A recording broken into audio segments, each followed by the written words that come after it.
tanang panahon nga ang putling ebanghelyo gihagis sa mga hiwi nga pagtulunan. Kinahanglan mo barug ang mga tinunan ni Kristo sa pagpakigbisog sa paglaban sa pagtuo, nga magkausa ug alang sa tanang panahong gihatag sa Dios ngadto sa iyang katawan. Maoy hinungdan nga namugna kining tulumanon ang putling ebanghelyo. 30 minutos nga pagsabwag sa tinuod nga ebanghelyo. Kauban ni Pastor Jeremias Hangad, ang putling ebanghelyo. Tulumanon nga gihatod kaninyo sa Herald of Grace Radio Ministries Philippines. Ang putling ebanghelyo. Ang putling ebanghelyo.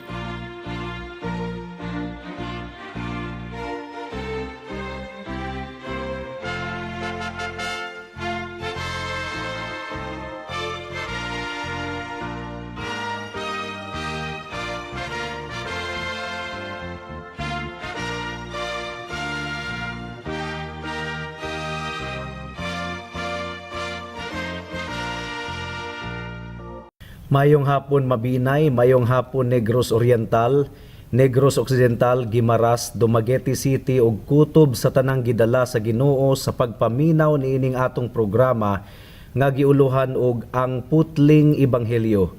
Kini ang inyong igsuon og higala sa kahanginan si Pastor Jeremias Lauri Hangad sa Herald of Grace Radio Ministries Philippines. Dinuyugan sa iglesia nga nag-sponsor niining atong programa, ang Salitran Covenant Bible Church sa Barangay Salitran, Dakbayan sa Dasmariñas, Probinsya sa Cavite. Ang atong teksto ning takna sa kahaponon makita sa mga Buhat Kapitulo 13, versikulo 26 hangtod sa 45. Ang giingon diri: mga igsuon nga kaliwat ni Abraham ug kamong tanang dili Hudiyo nga nagtuo sa Dios, kita mao ang gipadad-an niining mensahe sa kaluwasan. Kay ang mga tawo sa Jerusalem ug ang ilang mga pangulo wala mahibalo nga siya mao ang manluluwas ug wala nila masabti ang mga pulong sa mga propeta nga gibasa matag adlawng igpapahulay. Apan sa dihang gisilutan nila si Jesus, natuman nila ang mga pulong sa mga propeta. Ug bisan wala sila'y nakitang katarungan sa pagsilot kang Hesus sa kamatayon, ilang gipangayo gikan ni Pilato nga patyon siya. Ug human nila mabuhat ang tanang gisulti sa kasulatan mahitungod kaniya, gikuha nila siya sa krus o gilubong. Apan gibanhaw siya sa Dios, ug sulod sa daghang mga adlaw nagpakita siya ni adtong miuban kaniya gikan sa Galilea ngadto sa Jerusalem. Sila karon mao ang iyang mga saksi ngadto sa katawhan. Ug mianhi kami aron pagdala kaninyo sa maayong balita nga ang gisaad sa Dios ngadto sa atong katigulangan gibuhat sa Dios alang kanato karon nga ilang mga kaliwat pinaagi sa pagbanhaw kang Hesus.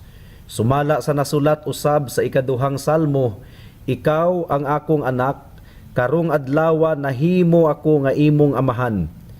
Mao kini ang giingon sa Dios mahitungod sa kamatuoran sa iyang pagbanhaw kang Hesus ug sa kamatuoran nga si Hesus wala madunot sa lubnganan. Ihatag ko kanimo ang balaan ug kasaligang panalangin nga akong gisaad kang David. Sumala usab sa iyang giingon sa laing bahin sa kasulatan, dili mo itugot nga madunot sa lubnganan ang imong balaang sulugoon. Kay sa iyang panahon, nagtuman si David sa gisugo sa Dios ug unya namatay ug gilubong tupad sa iyang katigulangan ug nadunot. Apan ang gibanhaw sa Dios wala madunot. Busa mga igsuon ko, angay kamong masayod nga pinaagi kang Hesus, gisangyaw diha kaninyo ang kapasayloan sa mga sala. Ug hibaluin ninyo nga ang tanan nga nagtuo kaniya naluwas sa tanang mga sala. Butang nga dili mahimo sa balaod ni Moises. Busa pagmatngon kamo aron dili mahitabo kaninyo ang giingon sa mga propeta. Mga mayubiton, katingala ug pangamatay kamo, Kay aduna ako'y gibuhat sa inyong panahon nga dili gayud ninyo tuuhan, bisan kun adunay magsugilon niini kaninyo. Sa pagpanggula na ni Pablo ug ni Bernabe sa sinagoga, gidapit sila sa mga tawo sa pagbalik sa sunod adlawng igpapahulay, aron saysayan pa sila niining mga butanga. Ug sa natapos na ang tigom sa sinagoga, daghang mga Hudiyo ug mga dili Hudiyo nga nakabig ngadto sa tinuuhan sa mga Hudiyo ang misunod kang Pablo ug kang Bernabe. Gimaymayan nila ang mga tawo ug gidasig sa pagpabilin diha sa grasya sa Dios. Sa pagkasunod adlawng igpapahulay, hapit ang tanang tawo sa lungsod miadto aron sa pagpamati sa pulong sa Ginoo. Sa pagkakita sa mga Hudiyo sa daghang mga tawo, nangasina sila ug misupak sa gisulti ni Pablo ug ilang gipakaulawan siya. Apan midugang hinuon ang kaisog ni Pablo ug ni Bernabe ug miingon sila, kinahanglan nga kamuunta ang unang suginlan sa pulong sa Dios. Apan gisalikway maninyo kini ug naghukom kamo sa inyong kaugalingon nga dili takos sa kinabuhing dayon.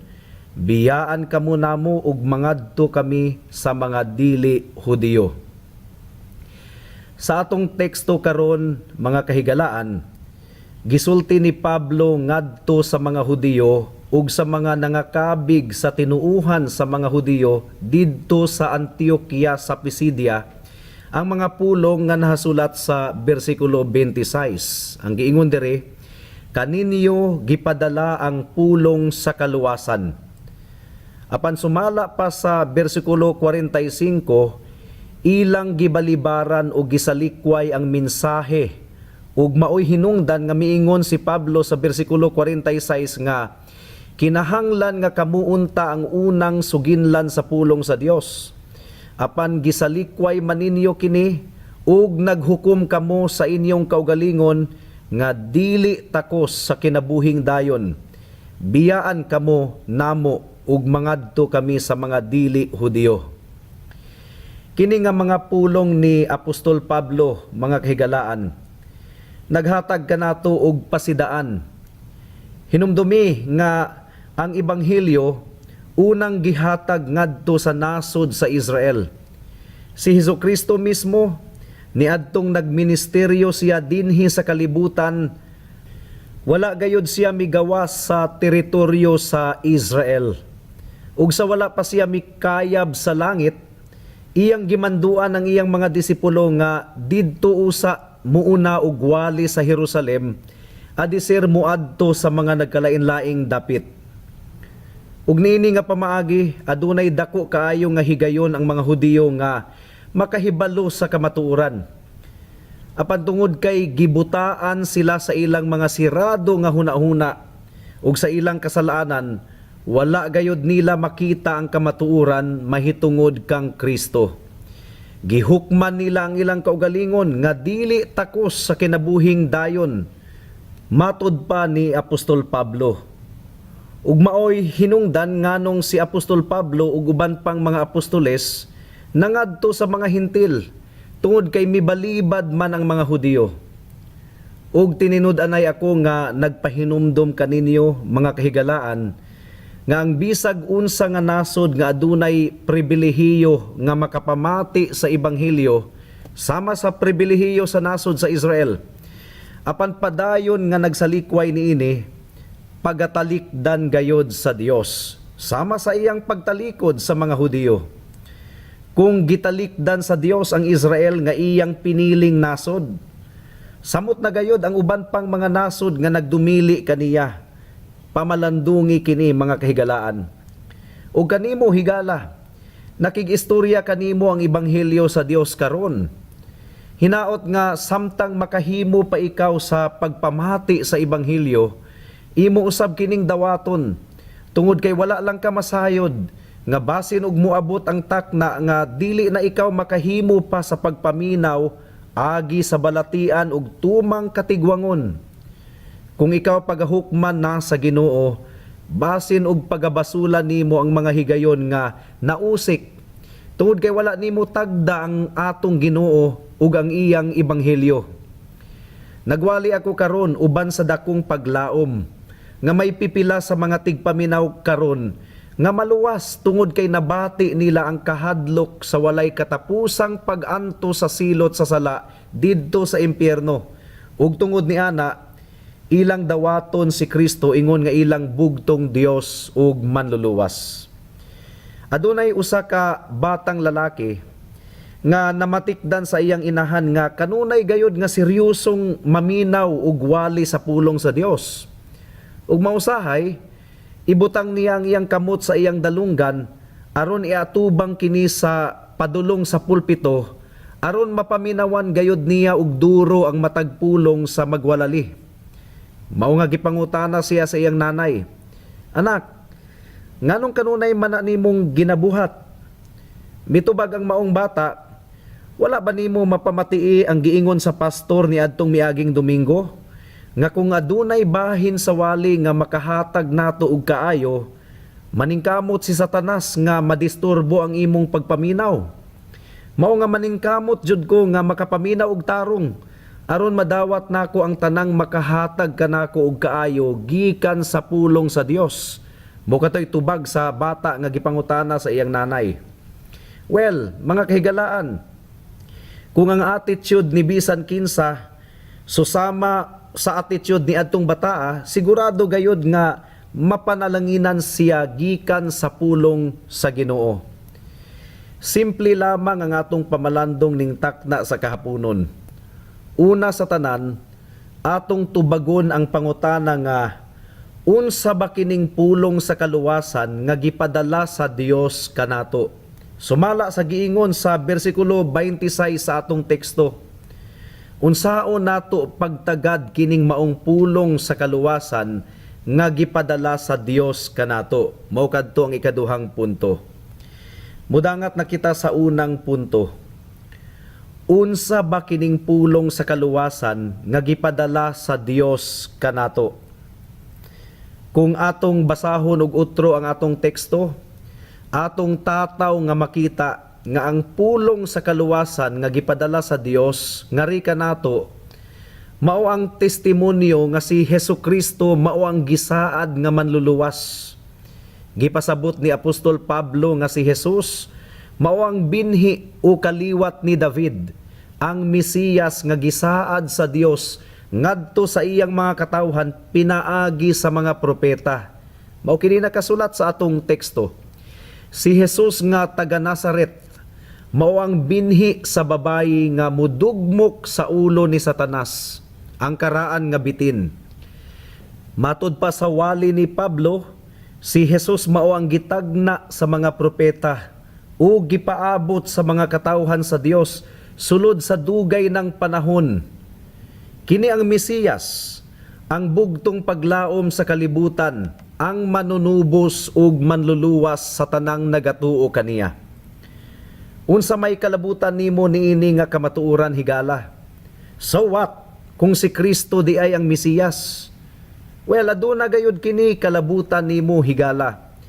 Tungod kay ikaw makasasala ug anaa lamang kang Kristo ang kapasayloan sa sala. Si Kristo nga nagpakatawo, mipuyo ni ining kalibutana, nagbuhat og matarong, ug sa gitakda nga higayon, mipas-an sa kasalaanan sa iyang mga katawhan didto sa cross sa Kalbaryo. Didto sa cross, gibayra ni Jesus ang kinatibuk ang silot sa tanang mga sala sa iyang mga katawhan. Ang silot sa sala mao ang kamatayon, ug kana mao ang hinungdan nganong gilansang si Kristo didto sa cross. Ang giingon sa Roma kapitulo 5 bersikulo 8, ang giingon dire, apan gipakita sa Dios kanato ang gidak-on sa iyang paghigugma kanato, kaysa makasasala pa kita, nagpakamatay si Kristo alang kanato. Ug karon, tungod kay si Kristo namatay nga kapuli sa mga makasasala, ang kapasayloan sa mga kasalanan ginawali na karon ngadto sa nagkalain-laing dapit sa tibuok kalibutan. Si bisan kinsa ang musalig kang Hesus, makadawat og kapasayloan sa tanan niyang mga sala. Tibuok og dili na mabawi pa nga kapasayloan. Ang tanan niyang mga kasalanan mapapas sama sa pagbutang og paid o nabayra na sa lista sa utang sa usa ka tawo. Matangtang ang tanan niyang kasalanan sama sa pagtangtang sa tanang mantsa sa namantsahan nga puti nga panapton. So kinsa pa man ang mangahas sa pagsumbong sa usa ka tawo kang kinsang kasalanan gipasaylo na ni Kristo. Kini nga kapasayloan mga kahigalaan ginawali namo karon kaninyo nga imong maangkon pinaagi kang Hesukristo kung ikaw mutuo ug musalig kaniya. Ang pulong niini nga kaluwasan mao ang pagmantala sa hingpit nga kaluwasan pinaagi sa manunubos nga nabanhaw. Tungod kay matud pa ni Apostol Pablo sa bersikulo 39 ang giingon diri, busa mga igsuon ko, angay kamong masayod nga pinaagi kang Hesus gisangyaw diha kaninyo ang kapasayloan sa mga sala. Ug hibaluin ninyo nga ang tanan nga nagtuo kaniya naluwas sa tanang mga sala, butang nga dili mahimo sa balaod ni Moises. Buhat kapitulo 13 bersikulo 39. Ang but ipasabot niini mga kahigalaan, adunay mga sala nga dili mapasaylo pinaagi sa balaod ni Moises. Apan walay sala nga dili mapasaylo o dili pasayloon ni Kristo. Dili mahimong mapasaylo pinaagi sa balaod ni Moises ang sala, mao nga ang mga paghalad kanunayng gibalik-balik kada adlaw o kada tuig ilalom sa daang kasabutan. Apan si Kristo, matud pa sa Hebreyohanon kapitulo 10 bersikulo 12, human siya mihalad og usa ka sakripisyo alang sa mga sala, alang sa tanang panahon, milingkod sa tuong kamot sa Dios, ug wala na nanginahanglan pa nga muhalad og dugang nga mga sakripisyo. Mao nga kung musalig ikaw kaniya higala, aktual gayod nga mapapas ang imong mga kasalanan hangtod sa kahangturan. Hinaot nga hikapon ka sa balaang espiritu, karong taknaa. Hinaot nga hikapon ang imong kasing-kasing, karon dayon. Aron ibutang nimo ang imong tibuok ug bugto nga pagsalig kang Hesus lamang alang sa imong kaluwasan. Mudangat na kita sa ikaduhang punto. Ug ang ikaduha nga pangutana sa atong pamalandong mao kini: unsay imong tubag niining pulong sa kaluwasan nga gisugilon kanimo karon? Well, daghang mga tawo ang misalikway niining maong pulong sa kaluwasan tungod kay nagpasabot kini mga kahigalaan nga kung ilang dawaton si Kristo ingon nga ilang manunubos ug manluluwas, kinahanglang hinulsulan nila ang ilang mga sala, talikdan kini ug musunod kang Kristo diha sa pagkamatarong. Hinumdumi nga ang sala sa mga katawhan mao ang hinungdan nganong gihalad ni Kristo ang iyang kaugalingon ngadto sa kamatayon didto sa krus. Ug kining mga tawhana nga misalikway sa ebanghelyo, nasayod sila sa ilang konsensya nga dili pwedeng mahiusa sila ni Kristo apan magpabilin gihapon sa pagkinabuhi sa kasalanan. Kinahanglang talikdan gayud nila ang sala aron sila mahiusa kang Kristo. Nasabtan kaayo kini ni Gobernador Felix sa mga buhat kapitulo 24 bersikulo 24 hangtod sa 25. Mao nga sa dihang gimantala ni Apostol Pablo kaniya ang mahitungod sa pagkinabuhing matarong, pagpugong sa kaugalingon, sa paghukom nga taliabot, naglain kaayo ang iyang pamati mga higala. Ug iyan ang gitapos dayon ang panaghisgutay kauban ni Apostol Pablo. Gipasumangil raniya og ingon og, makalakaw ka na, ipatawag ko raon niya ikaw kung may higayon ako. Apan ang tinuod gayod mga kahigalaan, ang tinuod gayod nga buot ipasabot ni Gobernador Felix ni adto mao nga dili na siya ganahan nga maminaw pa kang Apostol Pablo tungod kay naglain naman ang iyang pamati ni adtong naghisgot si Pablo mahitungod sa pagkinabuhing matarong. Klaruhon nato kini mga kahigalaan. Duha lang gayod ang kapilian. It's either nahigugma ka kang Kristo o wala ka mahigugma kaniya. Asa man sa duha ang tinuod kanimo. Kanang giingon nimo nga sa sunod na lang. Dili na tinuod. Giimbento ka na nga mga pulong ni Satanas aron maduso niya ang mga tawo nga isalikway si Kristo nga dili ra kaayo mabantayan. Mao nga nag-awhag ako kanimo karon higala. Ug dili nato kini palabyon nga higayon. Unya-unyaon bagihapon nimo ang Ginoo o karon na musurrender ka na kaniya. Hinumdumi higala nga nagkaduol na kita sa atong kamatayon. Ayaw nagayod intawon paglangan-langan pa.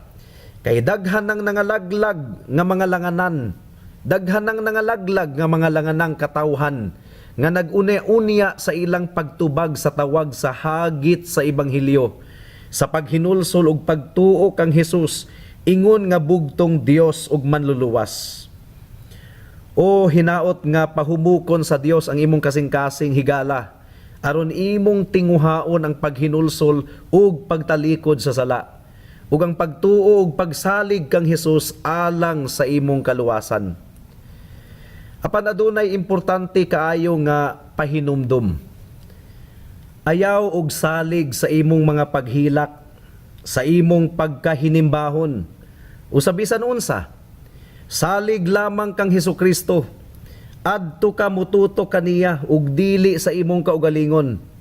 Ang giingon sa Ginoo sa Isaias kapitulo 45 bersikulo 22, "Dangup kanako aron maluwas kamo, katawhan sa tibuok kalibutan, kay ako mao ang Dios ug wala nay lain." Busa higala, ayaw og saligi ang imong pagkahilig sa Bible study, pagkahilig sa pagsimba, pagkahilig sa pagbasa og Biblia. Well, I'm not saying that these things are bad. Apan kung ibutang nimo ang imong pagsalig sa bisan unsa nga anaa kanimo, dili gayud ikaw maluwas. Salig kang Hesus lamang higala, karon dayon. Adunay istorya mahitungod sa usa ka barko nga na-stranded sa tunga sa lawom nga kadagatan, or at least nagtuo ang kapitan nga tuwa sila sa tunga sa kadagatan. Ug nahutda na sila og tubig nga mainom. Ug pila na kaadlaw nga giuhaw na gayud kaayo silang tanan. Apan good news, adunay lain pang barko nga milabay sa lugar diin sila na stranded. Mao nga misinggit ang kapitan, "Hatagi mi og tubig. Kamatyonon na kaayo kami sa kauhaw." Imagine ninyo mga kahigalaan, kung unsa na lang gayod kadako ang kakurat sa maong kapitan, kung ingon niini ang tubag sa iyang hangyo. Pagkalos og tubig nga imnon sa katubigan kung asa mo naglutaw karon. Naaman mo sa suba sa Amazon, presko man ang tubig dinhi, mainom gayod kaayo. Higala, basin og naghunahuna ka nga na-stranded ka sa lawod, sa parat nga kadagatan. Apan dili ka na tinuod, gipalibutan ka karon sa kaluoy sa Ginoo. Pagkalos og tubig sa kaluoy sa Dios ug imna kini. Salig lamang kang Hesus. Luwason kaniya kung musalig ka lamang kaniya. Gipangutana ba nimo karon kung unsa ang imong buhaton aron ikaw maluwas? Gitubag na ni Pablo kanang maong pangutana sa mga buhat kapitulo 16 bersikulo 31. Ang tubag ni Pablo, "Salig kang Ginoong Hesus ug maluwas ka, ikaw ug ang imong panimalay." Mao ka nang tubag ni Pablo, ug wala na koy lain pang tubag nga mas maayo pa kaysa niana.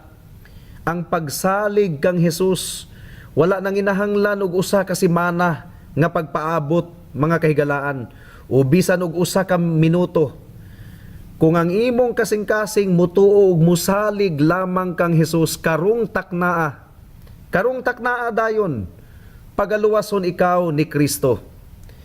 Ibutang kang Hesus ang tibuok nimong kabugaton higala. Ang kabugat sa imong sala, ibutang kang Hesus. Dugay ra niyang gihatagan og kasulbaran ang problema sa kasalanan didto sa krus sa Kalbaryo. Matinud-anon si Jesus sa pagtuman sa iyang saad, "Believe in the Lord Jesus Christ, and you will be saved." Amen. Hangto din hilang kita taman sa atong pagtuon karong takna, tungod kay wala na kitay oras pa.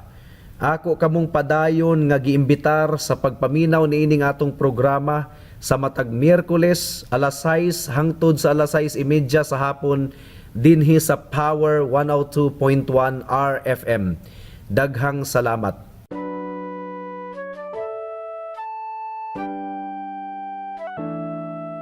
Noon ay bulag ako sa daan ng kaligtasan.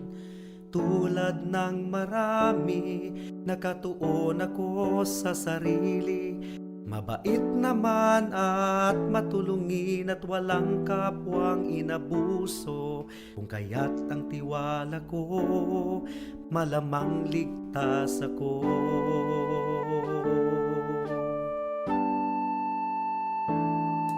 Ngunit ang isipan ko'y binuksan ng Panginoon.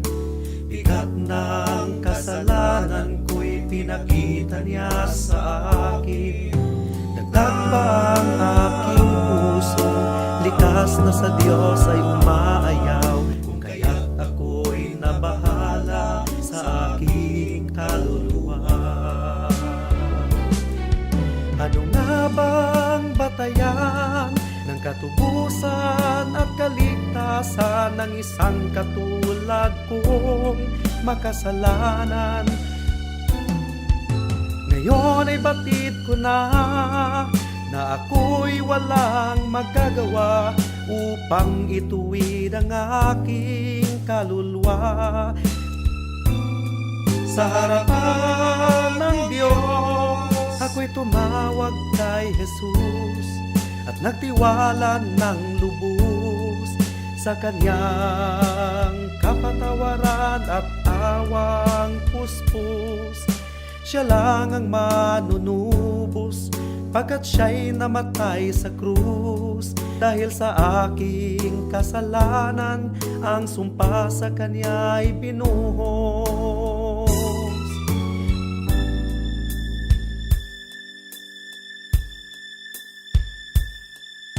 Ngayon ay tiyak ko na ang aking kaligtasan, aking nararanasan, tunay na kapayapaan.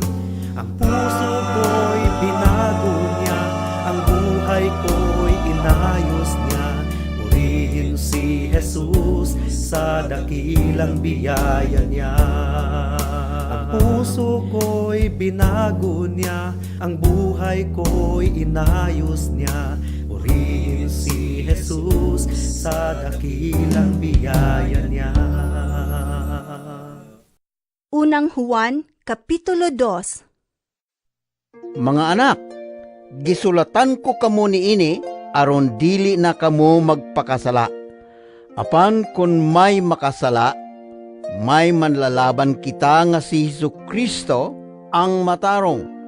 Siya maoy mga tubang sa amahan. Siya mao ang halad aron mapasaylo ang atong mga sala, og dili lang kay ang ato ra, kundili ang mga sala usab sa tanang tao. Kun tumano nato ang mga sugo sa Dios, mapaniguro nato nga nakaila kita kaniya. Kun may moingon, nakaila ako sa Dios, apan wala magtuman sa iyang gisugo, bakakon kanang tawhana, og wala kaniya ang kamatuoran. Apan ang nagtuman sa iyang sugo, nahingpit diha kaniya ang gugma sa Dios. Mahibalawan nato nga nagkinabuhi kita sumala sa kabubuton sa Dios, pinaagi niini. Ang nag-ingon nga siya anaa sa Dios, kinahanglan magkinabuhi sama kang Hesukristo. Alang sa dugang nga mga pangutana, mahimong mo text kang Pastor Jeremias hangad sa 0935 744 3030.